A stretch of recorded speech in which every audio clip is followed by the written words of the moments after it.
எனக்கு உடம்பு இல்லைங்க இன்னைக்கு. ஆனா சமைச்சிட்டேன் நான். இருந்தாலும் அவ இன்ட்ரோ கொடுக்குறேன்னாரு. வாங்க பாப்பா என்ன பண்ற. இன்ட்ரோலாம் இல்ல, உடம்பு சரியில்லை, அதனால நானே சொல்லிடுறேன்னு சொல்லிட்டேன்.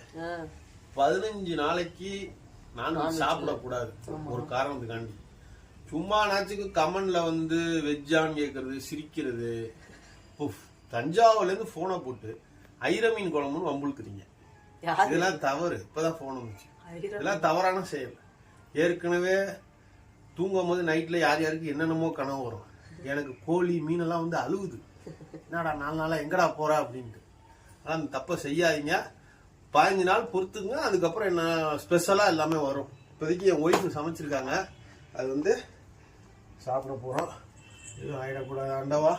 ஆனாலும் ஸ்டான்லி பக்கத்துல இருக்கு, ஒன்றும் பிரச்சனை இல்லை. இப்போ என்ன சாப்பாடுன்னு காட்டுறேன். என்ன செய்யுது அது? காளான் பிரியாணி. காளான் பிரியாணி நல்லது, உடம்புக்கு நல்லது. மீன் சிக்கன்லாம் சாப்பிடாதீங்க. பாருங்க சூப்பரா இருக்கு. இது என்னது? ஆனியன். இது என்னது? ரசம். இது என்னது? காலிஃப்ளவர் 65. சூப்பரா இருக்கும். சிக்கன் 65 எல்லாம் நல்லாவா இருக்கும். காலிஃப்ளவர் 65 தான் அருமையா இருக்கும். அதனால வெஜ்ஜு சாப்பிடுங்க, உடம்புக்கு நல்லது. அடுத்த வாரம் சண்டே நான் பார்க்க தானே போறேன். இதே வாய் தான் சொல்லுங்க.